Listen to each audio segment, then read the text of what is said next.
Je voulais vraiment, frères et sœurs, vous encourager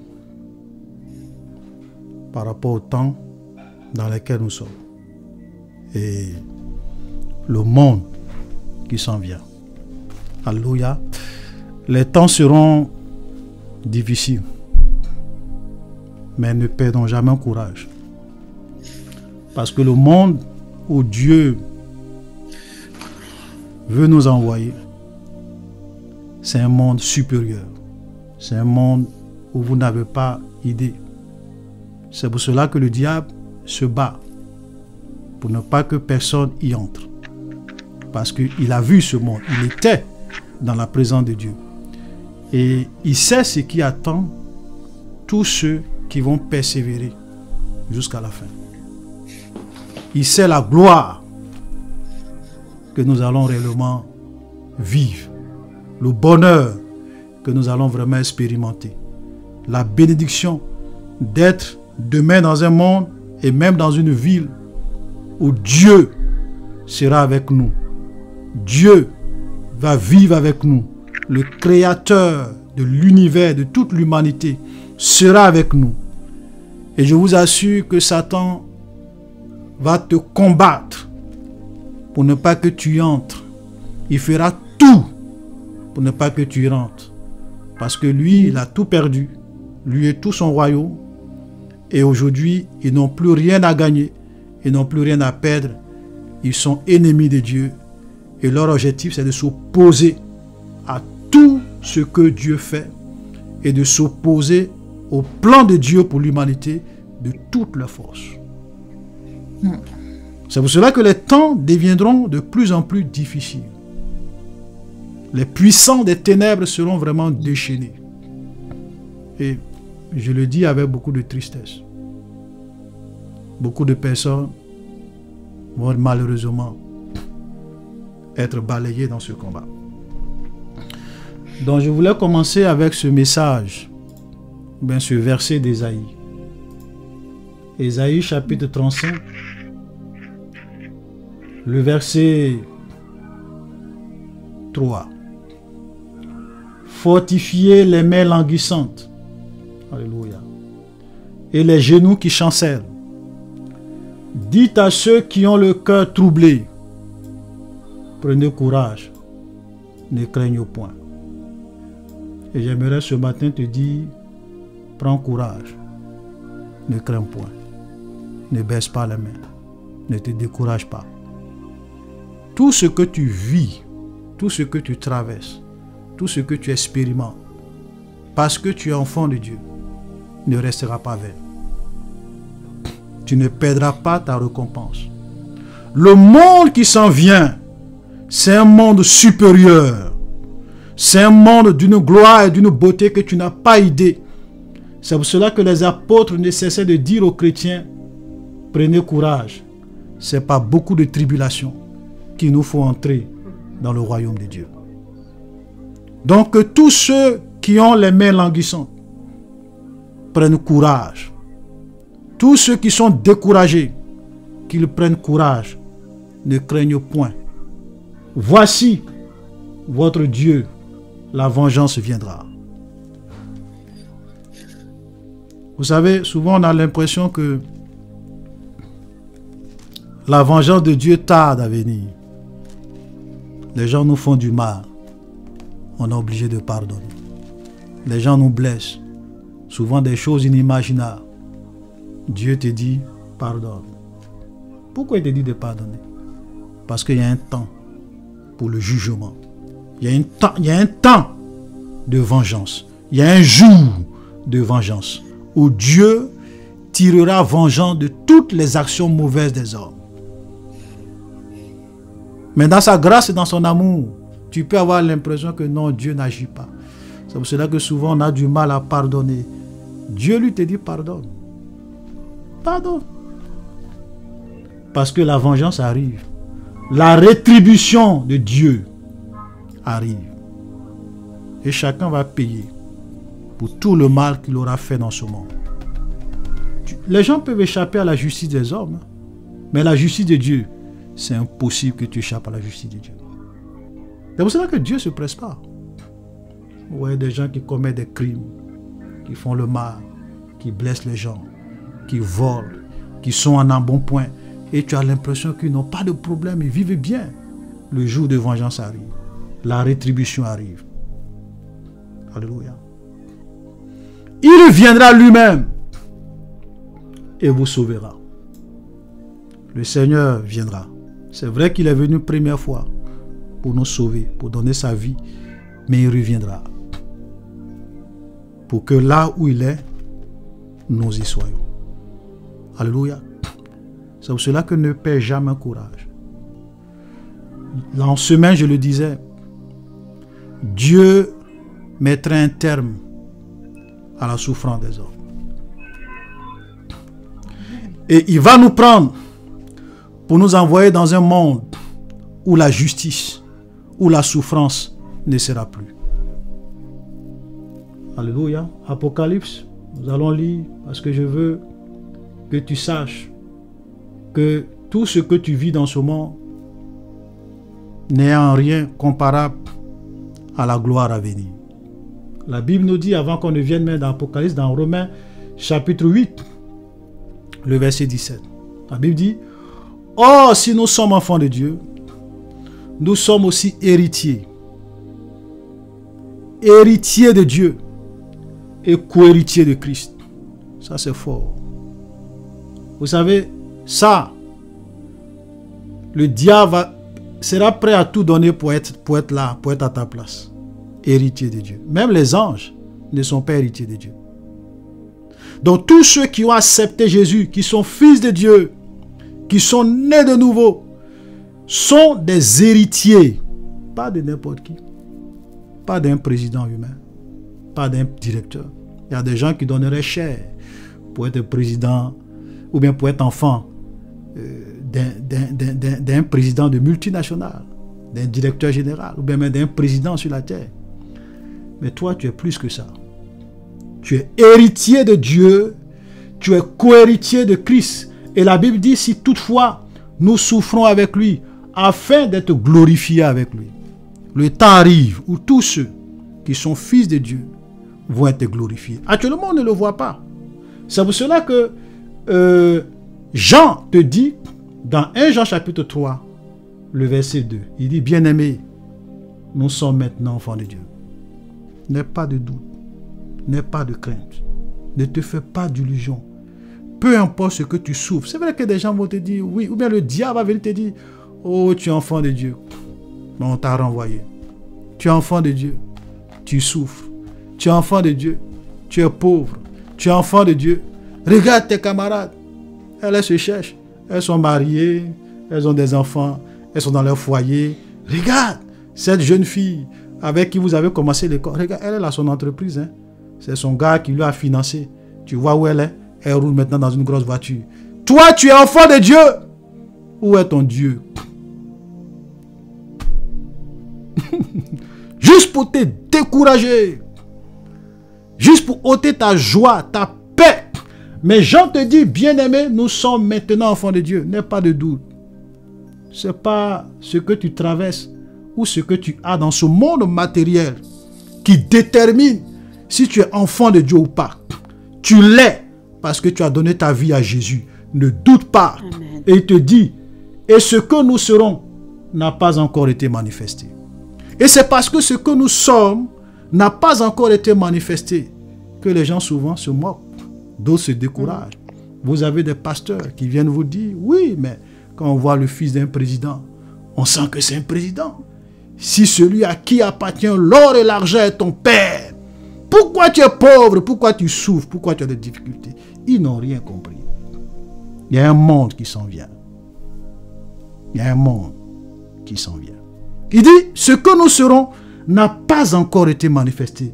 Mais laisse-moi te dire, mais nous savons que lorsque cela sera manifesté, nous serons semblables à lui parce que nous le verrons tel qu'il est. Le jour arrive où nous allons rencontrer le roi des rois, le Seigneur des seigneurs, la parole faite chair, Dieu tout-puissant. Nous le verrons face à face, nous le verrons tel qu'il est. Alléluia. Alléluia. C'est pour cela que quiconque a cette espérance, nous, on a l'espérance. Quiconque a cette espérance qu'un jour, le Seigneur viendra le prendre pour l'envoyer dans ce monde supérieur. Il se purifie comme lui-même est pur. Dans la souffrance, il se purifie. Dans ce monde corrompu de péché, où les valeurs sont évincées, il se purifie, il se sanctifie. Parce que le monde arrive. Vous savez, l'agneau qui vient, c'est un grand roi. L'agneau qui vient chercher son épouse, il vient chercher une église pure, une église sans tache, une église sans rides, une église sainte, des gens qui, au milieu de ce monde corrompu, auront démontré par leur vie qu'ils sont dignes d'entrer dans le royaume de Dieu, dans ce monde supérieur. Alléluia. Amen. Vous savez, il y a des gens qui vivent pour ce monde. Et le diable arrive à les tromper. Vous savez, je l'ai dit en semaine. Il y a des gens qui disent, oui, mais pourquoi Dieu ne stoppe pas le mal? Tes 70 ans sur la terre, tes 80 ans sur la terre, tes 100 ans sur la terre, ce n'est qu'une fraction de seconde dans le plan global de Dieu. Ça ne fait même pas une seconde. La vie sur terre, le monde sur la terre. La Bible même dit que 1000 ans devant Dieu est comme un jour. 1000 ans des hommes, pour Dieu, c'est un jour. Donc, 70 ans, c'est une fraction de seconde sur la terre. Et Dieu permet à ce que pendant cette fraction de seconde, tu subis ce que tu es en train de subir pour un but. Je l'ai expliqué. Pourquoi la souffrance? Alléluia. Dieu le fait pour plusieurs raisons. Mais dans la souffrance, tu démontres à Dieu que tu l'aimes. Et que ni la mort, ni les richesses, ni les plaisirs de ce monde, ni rien ne pourra te séparer de son amour. Il y a un monde qui arrive. Et Paul le dit, comme je suis en train de lire, j'estime que les souffrances du temps présent ne sauraient être comparées à la gloire à venir qui sera révélée pour nous. Frère, je vous assure, la gloire qui s'en vient n'est en rien. Vous savez, quand tu vas voir cette gloire, quand tu vas voir ce monde qui vient, et quand tu vas entrer dans ce monde, tu vas dire, mais Seigneur, tout ce que j'ai vécu sur la terre, mais c'est rien. Par rapport à cette gloire, par rapport à ce monde, par rapport à cette joie, cette paix. Vous savez, nous parlons de paix. Mais la paix de Dieu dans son royaume transcende toute paix. Nous parlons de joie. Mais la joie de Dieu dans son royaume transcende toute joie.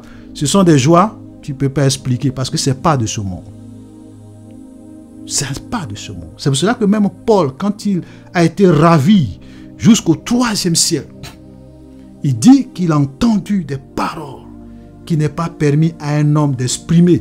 Ça veut dire qu'il n'y a pas de mots sur la terre pour écrire dans la perfection à quoi sera le royaume de Dieu.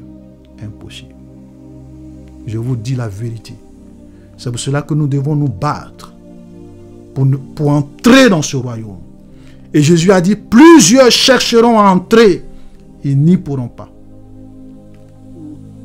Car le chemin qui mène à la vie, elle est très étroite. C'est une vie de sacrifice. Mourir à soi, c'est pas facile. D'aimer ses ennemis, de bénir ceux qui te maudissent et de prier pour ceux qui te maltraitent. Mais le monde qui s'en vient, c'est un monde supérieur. Alléluia. Même la création, la Bible dit, attend avec un ardent désir la révélation des fils de Dieu. Ça arrive. Je vais simplement te décrire un peu ce monde qui s'en vient. Même si le langage des hommes est faible pour expliquer ce monde. Dans Apocalypse chapitre 21, Jean dit, puis je vis un nouveau ciel et une nouvelle terre, car le premier ciel et la première terre avaient disparu et la mer n'était plus. Dieu va rentrer dans un processus de création. La terre sur laquelle nous sommes n'est pas digne d'accueillir les fils de Dieu. Parce que c'est une terre où le sang a été versé.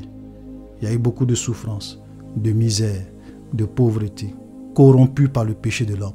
Dieu va créer un nouveau ciel et une nouvelle terre.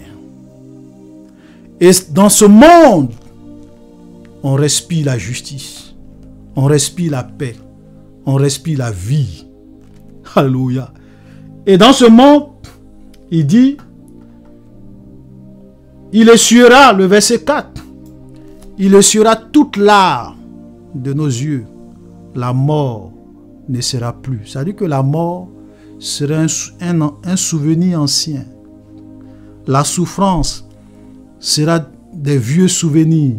La douleur, ça sera des vieux souvenirs. Il dit, la mort ne sera plus. Il n'aura plus ni deuil, ni cri, ni douleur. Car les premières choses ont disparu. Alléluia. Voici le monde dans lequel Dieu t'envoie. Même quand c'est écrit comme ça, tu ne peux pas comprendre. C'est écrit dans un langage comme ça pour que tu comprennes.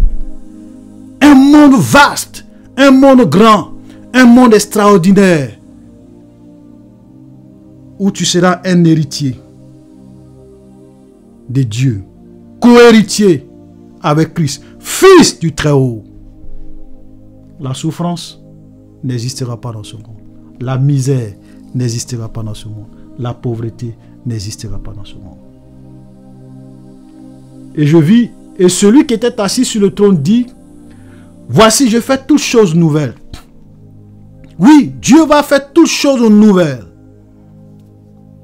C'est pour cela que souvent je parle au renouvellement de toutes choses. Au renouvellement. Dieu va créer toutes choses nouvelles. Et on dit à Jean, écrit, ces paroles sont certaines et véritables. C'est sûr. Il n'y a pas de doute. Parce que celui qui parle est la vérité. Il me dit, c'est fait. Jean, c'est fait. Je suis l'alpha. Je suis l'oméga. Je suis le commencement et je suis la fin. À celui qui a soif, je donnerai de la source de l'eau de vie gratuitement. On ne paye pas pour entrer dans ce monde. On ne paye pas pour avoir part à ce royaume. Parce que ce royaume, tu ne le mérites pas. Dieu te donne les sources d'eau de la vie gratuitement. Gratuitement. En son Fils Jésus. Et il dit, celui qui vaincra, alléluia, pas les lâches, pas les défestis. Il dit, celui qui vaincra, celui qui persévérera, celui qui sera déterminé, celui qui ne va pas abandonner, les vainqueurs vont hériter de ces choses. Je serai son Dieu et il sera mon fils. Quel privilège! Quel privilège!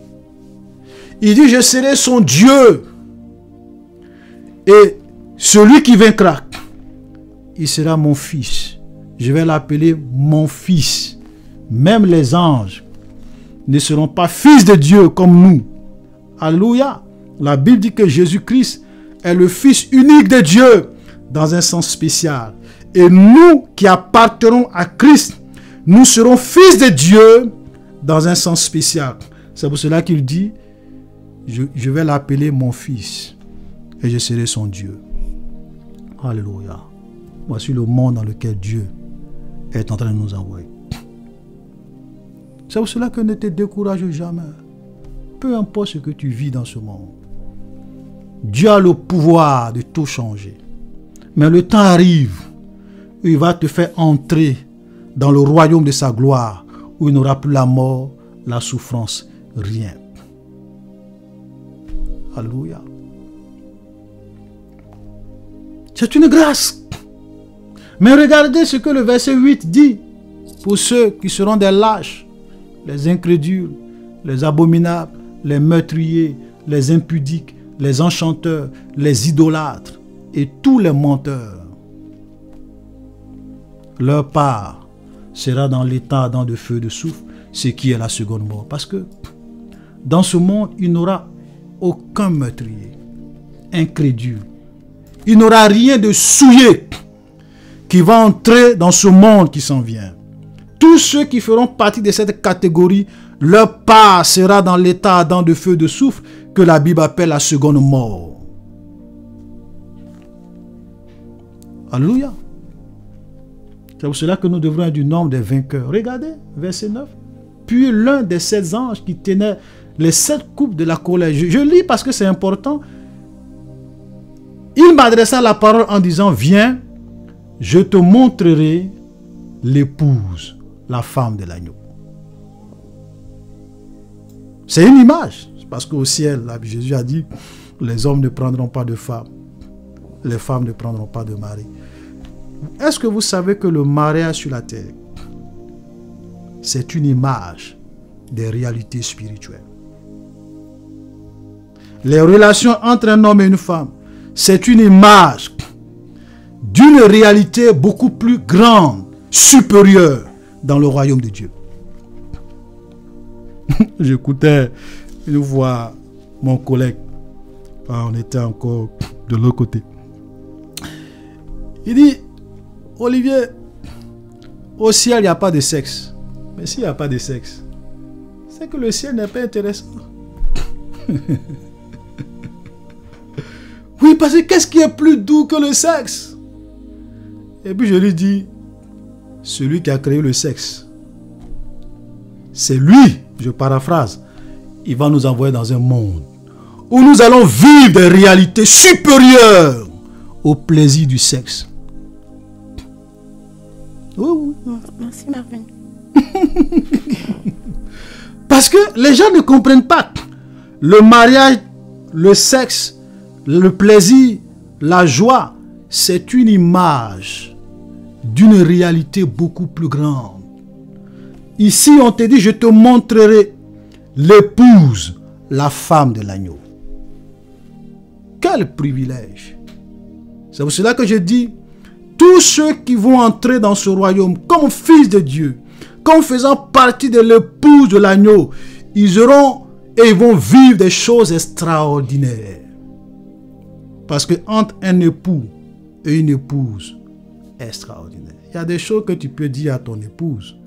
Il y a des choses que tu peux vivre avec ton épouse. Il y a des choses que vous faites dans votre intimité. Mais même votre enfant ne peut pas faire ça. Même vos gardes de corps ne peuvent pas faire ça. Ça veut dire que nous allons être dans une relation intime avec Dieu, avec le Fils de Dieu. Nous allons vivre des choses que même les anges ne pourront pas expérimenter parce que nous sommes l'épouse de l'agneau. Extraordinaire. Extraordinaire.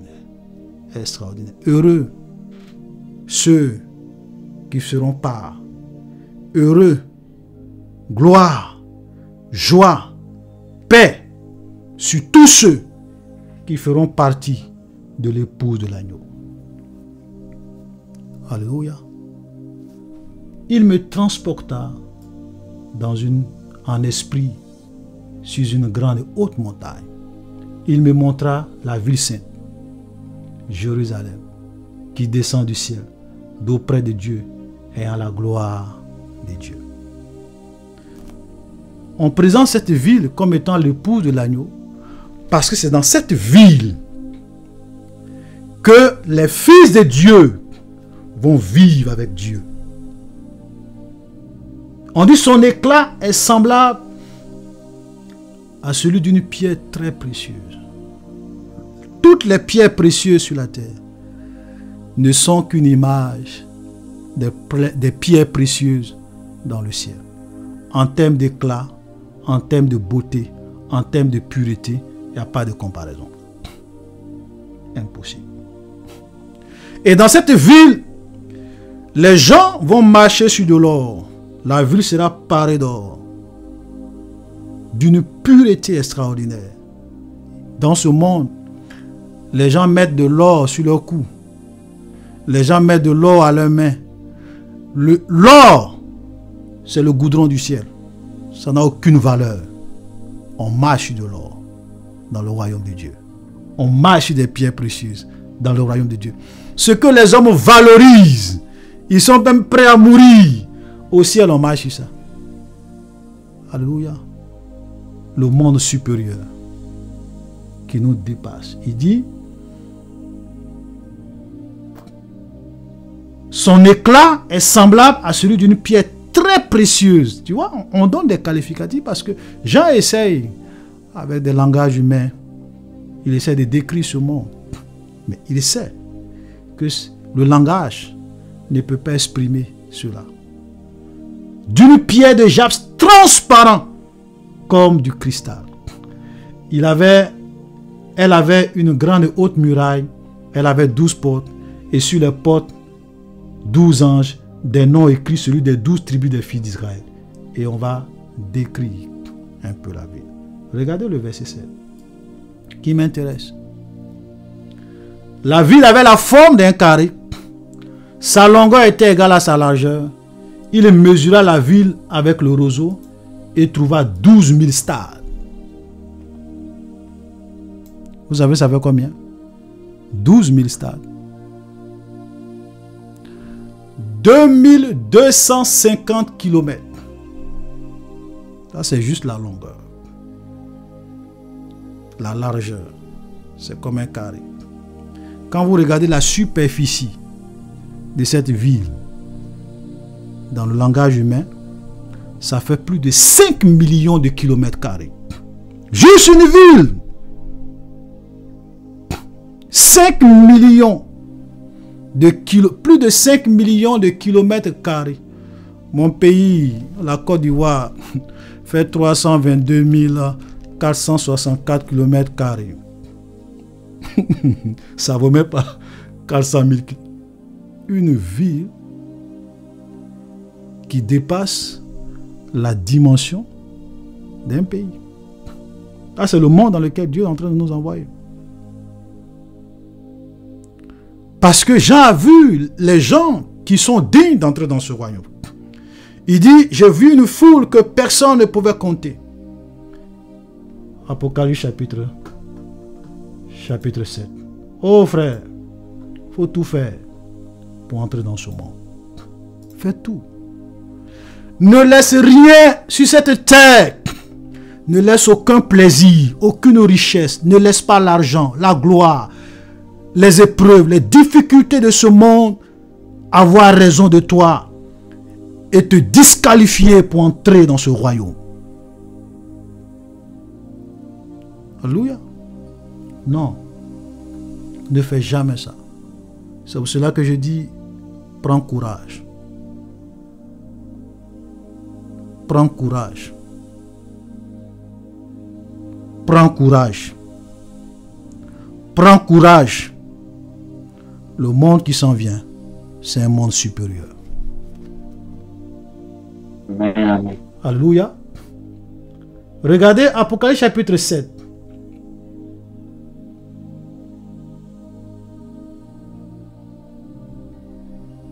Je vais trouver le verset. Verset 9. Jean dit, je regardais et voici, il y avait une grande foule que personne ne pouvait compter, de toute nation, de toute tribu, de tout peuple, de toute langue, parce qu'ils étaient des myriades de myriades, des milliards de milliards. Et vous savez, parmi tout ce monde, il y aura tous ces enfants que les hommes avortent aux États-Unis, au Canada. Tous ces enfants avortés feront partie de cette foule. Allez-y sur Internet, tapez le nombre d'avortements aux États-Unis par an. Vous allez avoir des chiffres. C'est démoniaque.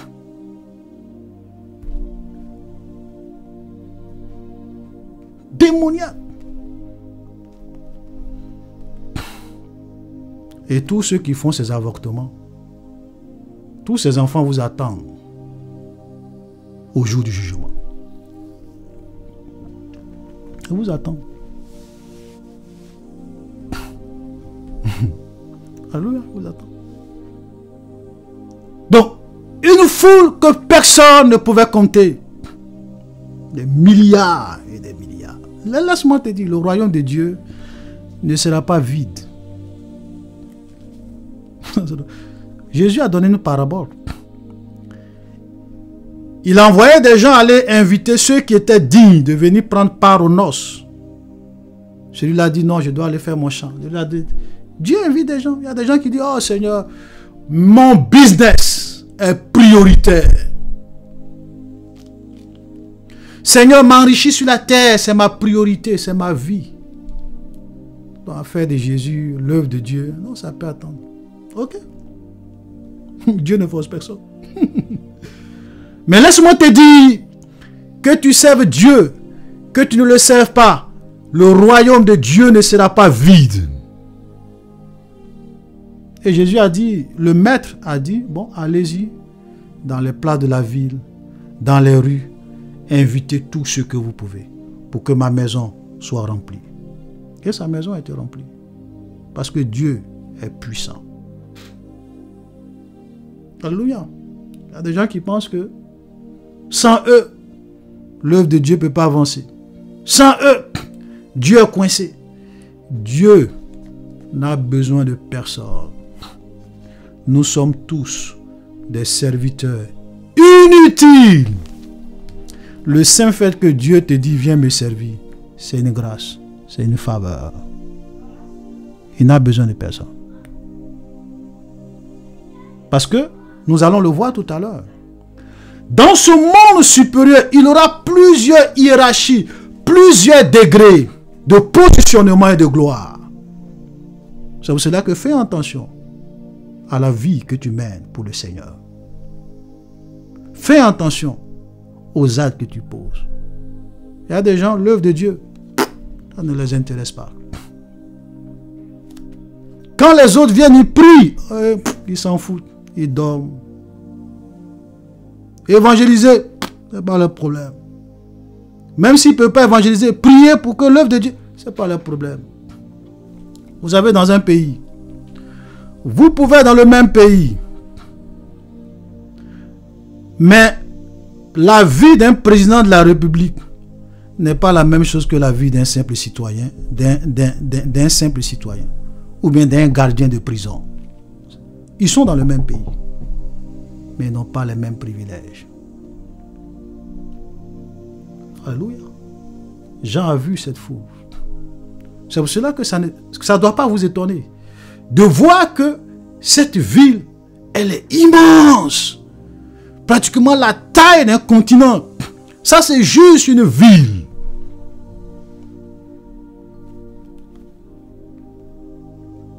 Je le disais une fois, je disais aux gens que le monde de Dieu est plus vaste que le monde des hommes.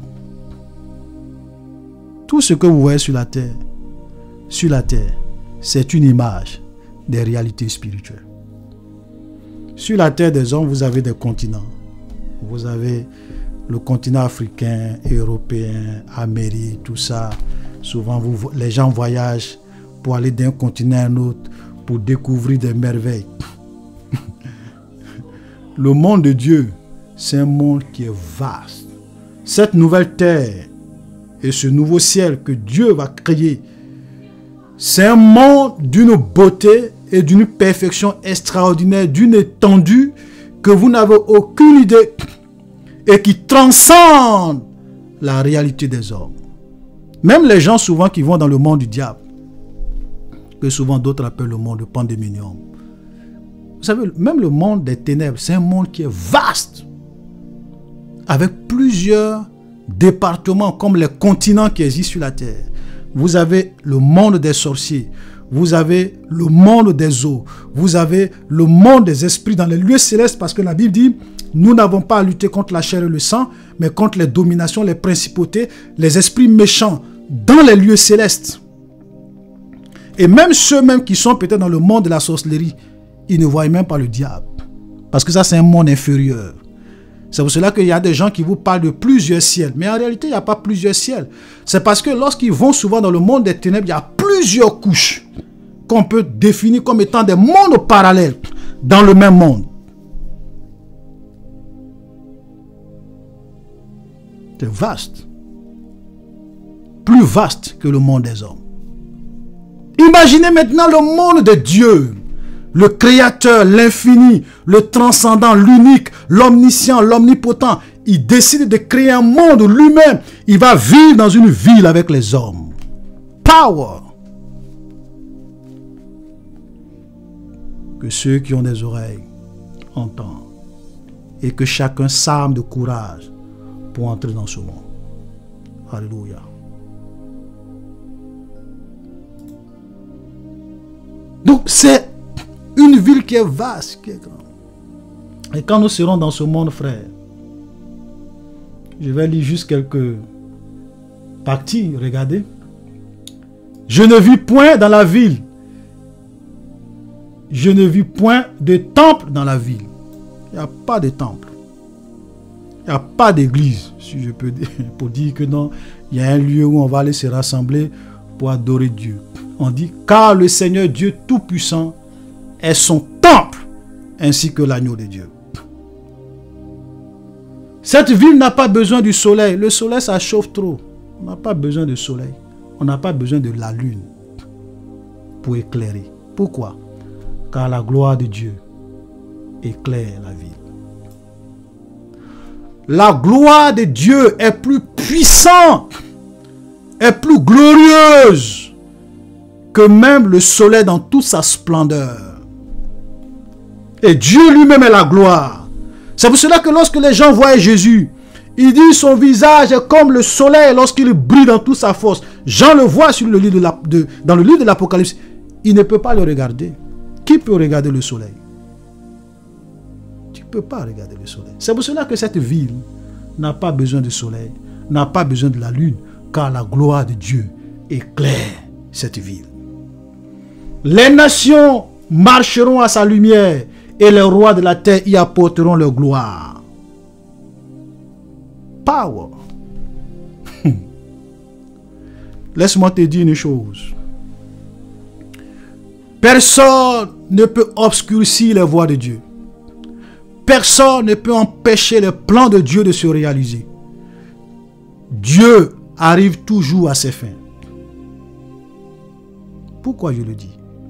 Lorsque Dieu a créé l'homme, il avait un but, il avait un objectif.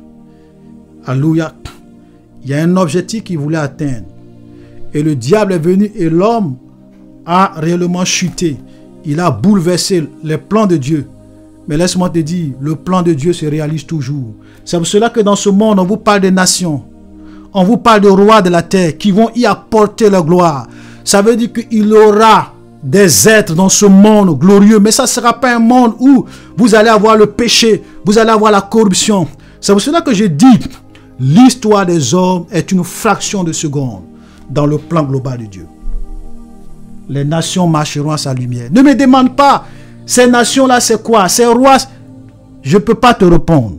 Parce que ce sont des réalités dont la Bible ne donne pas trop de détails. Mais il aura une forme de nation.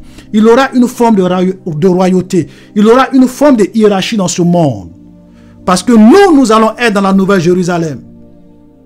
Mais il aura une forme de nation. Et les rois de la terre vont apporter leur gloire dans cette ville. Alléluia. Vous savez, la Bible, Dieu ne dit pas tout. Dieu va à l'essentiel. Mais il y a des choses qui nous transcendent. C'est pour cela que, vous savez, quand le diable est venu, il est venu tenter l'homme. L'homme s'est révolté. Le péché est entré dans le monde. Il pense qu'il peut empêcher le projet de Dieu, le plan de Dieu de se réaliser. Vous avez même des gens qui vont dire, oui, mais pourquoi Dieu n'a pas détruit le monde pour reprendre la création? C'est toi qui vas dire à Dieu ce qu'il doit faire. Tu es trop petit. Tais-toi. Alléluia. Ces portes ne se fermeront point. Et là, il n'y aura point de nuit. Mais j'aimerais un peu revenir sur les rois de la terre. laisse-moi te dire, dans ce monde,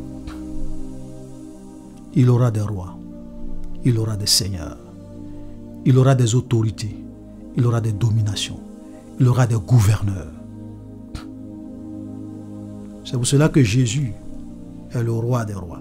Et il est le roi des rois pour l'éternité. Il est le Seigneur des seigneurs. S'il est le Seigneur des seigneurs, ça veut dire qu'il aura des seigneurs dans ce monde. S'il est le roi des rois, ça veut dire qu'il aura des rois dans ce monde. Mais ces rois-là, ça ne sera pas n'importe qui. Vous savez, la Bible nous dit, peut-être que pour des besoins de temps, on va aller un peu rapidement. Je prends Apocalypse 22. À partir du verset 1 aussi. Et il me montra un fleuve d'eau, excusez-moi, de la ville limpide comme du cristal, qui sortait du trône de Dieu et devant l'agneau. Au milieu de la ville, sur les bords du fleuve, il y avait un arbre de vie, produisant 12 fois de fruits, rendant son fruit chaque année, et dont les feuillages servaient à la guérison des nations. Il n'y aura plus d'anathème. Le trône de Dieu et de l'agneau sera dans la ville. Et ses serviteurs le serviront et verront sa face. Dans ce monde, il aura une forme de servitude. C'est pour cela que, une forme d'œuvre. Nous allons servir le Seigneur. Voilà. Nous allons servir. Non seulement nous allons servir, mais regardez, le verset 5 nous dit, il n'aura plus de nuit, la vie n'a pas besoin de, il n'aura plus de nuit, il n'aura besoin ni de lampe ni de lumière parce que le Seigneur Dieu l'éclairera. Mais regardez, ils régneront au siècle des siècles. Ça veut dire que nous allons régner avec Jésus-Christ au siècle des siècles. Nous allons servir Dieu et nous allons voir sa face. La face de Dieu. Alléluia. Donc, qu'est-ce que cela veut dire? Ça veut dire que dans ce monde, frère, il aura des rois, il aura des seigneurs, il aura une hiérarchie, il aura une organisation. Il aura, si je veux parler à la manière des hommes, même si le langage humain est faible, il aura le président, il aura le premier ministre, il aura les ministres, il aura les directeurs de société, il aura les chefs de 1000, les chefs de 10 000, une hiérarchie. Et ceux qui seront trouvés dignes vont occuper des positions d'autorité dans le royaume de Dieu. Et ça sera en fonction du service qu'ils ont rendu pour le royaume de Dieu. De leur fidélité à l'œuvre de Dieu, de leur engagement à leur Seigneur, même dans la souffrance, dans les tourments, tous ces gens qui seront trouvés dignes, Dieu va leur donner des positions d'autorité dans ce royaume. Alléluia. Il y a des gens qui pensent que quand on sera au ciel, comme je le disais, pendant qu'on est en train de faire l'étude des gagnants d'âme, je leur ai posé une question. Je leur ai dit, qu'est-ce que nous allons faire au ciel? Et il y a d'autres qui disaient, non, on va adorer Dieu. Et je leur ai dit, non, on va adorer Dieu seulement. C'est-à-dire, tu te lèves le matin, gloire à Dieu, oh, amen, gloire à Dieu. À midi encore, gloire à Dieu. Le soir, amen. Donc, c'est gloire à Dieu seulement on va faire. On va adorer Dieu seulement. Il n'y a pas ça, il y a quoi? C'est pour cela que souvent, quand on présente le ciel aux païens, ils disent, mais votre ciel là, c'est ennuyant. C'est pas gloire à Dieu seulement on va faire. On va pas adorer. L'adoration, c'est extraordinaire. Nous allons adorer Dieu, c'est vrai. Mais c'est pas ça seulement on va faire au ciel. Nous allons régner. Nous allons gouverner. Nous allons servir le Seigneur.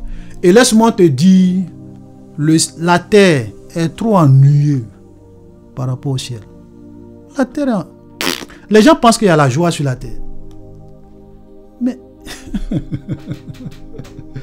les gens pensent qu'il y a le bonheur sur la terre. Ils disent oui, je vis ma vie, je voyage, je vais voir Paris, la Tour Eiffel, je vais à Panama, je vais visiter telle chose. Oh, la vie est belle.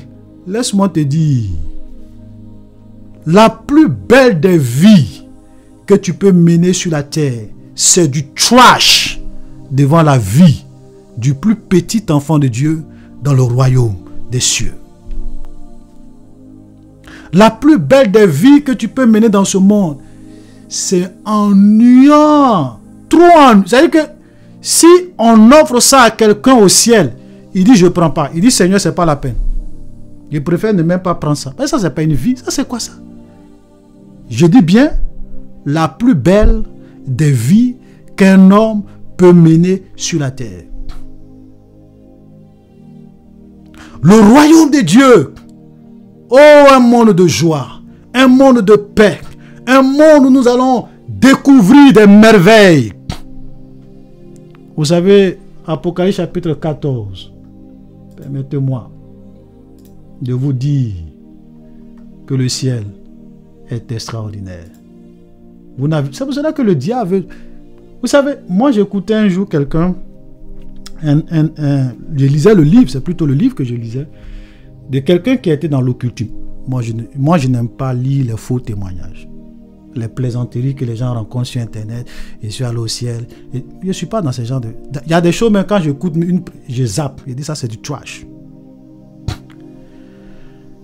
Et lui, dans son témoignage, il disait que le jour qu'ils sont allés faire une rencontre avec le diable leur a dit que moi, Satan, j'ai été chassé de ce lieu. Et je veux m'assurer que personne n'y entrera là-bas. Pourquoi? Parce qu'il était là-bas. Il sait c'est quoi le royaume de Dieu. Il sait la joie, la paix, le bonheur qu'il y a. Et il se bat. C'est pour cela que le diable peut te rendre multimilliardaire pour ne pas que tu rentres dans le royaume de Dieu. Il peut te donner tout ce que tu veux pour ne pas que tu rentres dans le royaume. C'est pour cela que c'est d'une stupidité extraordinaire de vendre son âme au diable pour les miettes de ce monde. Et Jésus l'a dit, que donnerait un homme en échange de son âme? C'est d'une stupidité. C'est un peu comme tu prends un carton rempli d'or juste pour un morceau de pain. Tu es stupide. C'est-à-dire que les gens vont te regarder, mais toi, tu es stupide. C'est ce que les gens font. Alléluia. Je regardais, et voici l'agneau se tenait sur la montagne de Sion, avec lui 144 000 personnes qui avaient son nom et le nom de son Père sur leur front. Ces 144 000, ils sont différents des 144 000 de Apocalypse chapitre 7. Ils sont aussi différents de cette grande foule que Jean a vue. Eux, ils ne sont pas une foule. C'est une élite. Mais on dit ceux-là. J'ai entendu du ciel une voix comme le bruit d'une grande eau, et la voix que j'ai entendue comme celle des joueurs de la harpe jouant de leur harpe. Excusez-moi, j'ai souvent des hockey. Et il chantait un cantique nouveau, un cantique nouveau devant le trône et devant les 4 êtres vivants et les vieillards. Personne ne pouvait apprendre le cantique si ce n'est les 144 000 personnes qui avaient été rachetées de la terre. Ce cantique-là, tu ne peux pas le chanter si tu n'es pas digne. Tu ne peux pas l'apprendre si tu n'es pas digne. Au ciel, on ne chante pas pour chanter. On dit, personne ne pouvait apprendre. Vous connaissez un cantique que tu ne peux jamais apprendre. Tu ne peux pas. Il n'y a que ceux qui sont dignes, qui sont capables d'apprendre ce cantique et de le chanter. 144 000 qui ont été rachetés de la terre. Mais il y a quelque chose qui me marque. On dit, ce sont ceux qui ne se sont pas souillés avec les femmes, car ils sont vierges. Je ne vais pas rentrer dans tout ça. Mais il y a quelque chose qui m'importe. Ils suivent l'agneau partout où il va. Ceux-là, ce sont les champions parmi les champions. Les guerriers parmi les guerriers. Les combattants parmi les combattants. Les généraux parmi les généraux. Partout où l'agneau bouge, il bouge. Si l'agneau se lève et dit, bon les gars, on s'en va visiter le continent américain. Et il bouge avec l'agneau. C'est une image que je prends. Je vous ai dit que même les continents, tout ça, c'est une image des réalités spirituelles. Dans ce monde qui s'en vient, il aura des merveilles, il aura des choses extraordinaires. Nous allons réellement nous déplacer, bouger, voyager, entre guillemets, à la vitesse de la lumière, pour découvrir les merveilles de la création de Dieu. Partout où l'agneau s'en va, eux, ils le suivent. C'est-à-dire que ce sont des gardes, si je peux exprimer le terme de garde, des gardes rapprochés de l'agneau de Dieu. Ce n'est pas n'importe qui s'en va partout où l'agneau s'en va. Non. Alléluia. C'est pour cela que même si tu es sauvé, c'est ton Dieu. Fais la volonté de ton Père. Vous savez, la fidélité pour Dieu, c'est pas nécessairement prêcher. C'est pas nécessairement faire des choses où on te voit. Moi, je vous ai toujours dit ici, j'ai dit, dans le royaume de Dieu, nous les pasteurs qui prêchons, la plupart d'entre nous, on sera les derniers de la classe. Je vous dis la vérité. Alléluia. Oui, oui, oui. Mais ce à quoi Dieu t'a appelé, aussi petit que cela soit, sois fidèle. C'est ça qui va faire, qui va déterminer la couronne et ton positionnement dans ce royaume qui s'en vient. Que le Seigneur nous aide. Alléluia. Donc vous voyez que ce monde, ça sera un monde inimaginable, extraordinaire. Et nous allons vivre pour l'éternité. C'est même pas une histoire de 2 jours. C'est pas une histoire de 100 ans. C'est pas une histoire de 1000 ans. C'est pas une histoire de 1 milliard d'années. Et dans ce monde, nous allons connaître Dieu.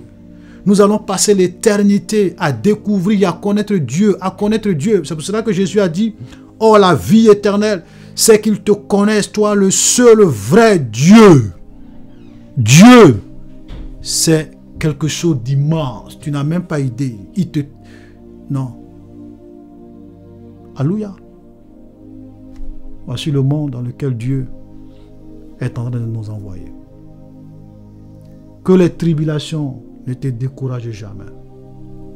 Que la tentation ne te décourage jamais. Que les problèmes de la vie ne te découragent jamais. Que les hauts et les bas ne te découragent jamais. Le monde de Dieu arrive. Le royaume des cieux arrive. La nouvelle Jérusalem vient. Il faut que tu sois digne d'entrer dans ce royaume. Alléluia.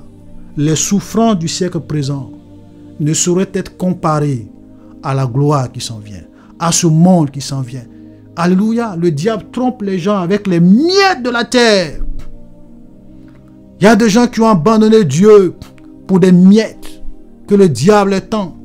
Il y a des gens qui ont abandonné Jésus-Christ de Nazareth à cause des miettes de ce monde, des plaisirs charnels, de la séduction du péché, de la gloire de ce monde. Mais ils ne savent pas ce qu'ils ratent. Ils ne savent pas. C'est pour cela que la Bible dit qu'il aura des pleurs et des grincements de dents. C'est-à-dire, quand toi-même tu vas t'asseoir, tu vas voir ce que tu as raté. Tu vas voir ce monde-là de loin. Et je suis sûr que peut-être même, sans peut-être exagérer, je peux me tromper. Peut-être Dieu même va permettre à ce que, même tous ceux qui iront à l'enfer, puisses voir ce monde. On va te dire, voilà ce que tu as raté. Voilà ce que tu as raté. Tu aurais pu être là, dans ce monde.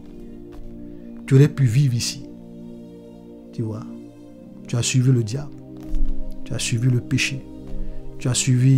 Tu t'es laissé décourager par les épreuves de la vie. Épreuves de 30 ans, de 40 ans, de 50 ans. À cause de ça, tu vas rater des milliards et des milliards et des milliards et des milliards et des milliards et des milliards et des milliards et des milliards de milliards de milliards de milliards de milliards de milliards d'années de bonheur dans la présence de ton Dieu. Quelle stupidité! Quelle stupidité! Que ceux qui ont des oreilles entendent ce que l'Esprit dit aux églises. Alléluia. Voilà le monde dans lequel Dieu nous envoie. Et nous allons avoir des corps de gloire. Je n'ai même pas pu parler de tout ça. Des corps de gloire. Des corps qui ne pourront jamais avoir faim. Qui ne pourront jamais être blessés. Des corps qui pourront disparaître et réapparaître à la vitesse de la lumière. Vous savez, quand Jésus a ressuscité, les disciples étaient dans la chambre. Ils ont fermé la porte. Il n'a même pas eu besoin de faire coco. Piaf, il est apparu au milieu d'eux. Ils étaient étonnés. Et pour leur montrer qu'il n'est même pas un fantôme, il dit, venez me toucher. Est-ce qu'un fantôme là a un corps? Venez. C'est-à-dire que ce corps de gloire, ça serait un corps qui peut traverser les murs. Un monde à la fois matériel, un corps à la fois, par exemple, matériel, mais avec des caractéristiques d'un corps spirituel.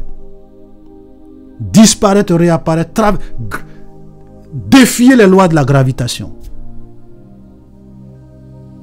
Avec ce corps, tu peux apparaître à quelqu'un comme un simple homme. Il va te voir, il va dire, ah mais ça va mon ami? Oui, tu dis ça va, tu le salues. Jésus, quand il est ressuscité, il est apparu aux deux disciples qui allaient à Emmaüs. Comme un simple homme. Il marchait avec eux, il leur parlait, pas arrivé, il dit, ah Seigneur, bon, comme il fait nuit, viens, on va manger. Dès qu'il a rompu le pain, ils l'ont reconnu. Et il a disparu. Mais ce même Jésus, avec le même corps, il se révèle à Jean sur l'île de Patmos avec une gloire pas possible. Jean même dit, son visage est comme il tombe. Bon, le monde qui s'en vient. Frère, il y a des réalités extraordinaires qu'on va vivre. Que Dieu nous permette à ne pas rater ce monde, à entrer dans ce monde. Nous allons prier le Seigneur, que le Seigneur nous aide.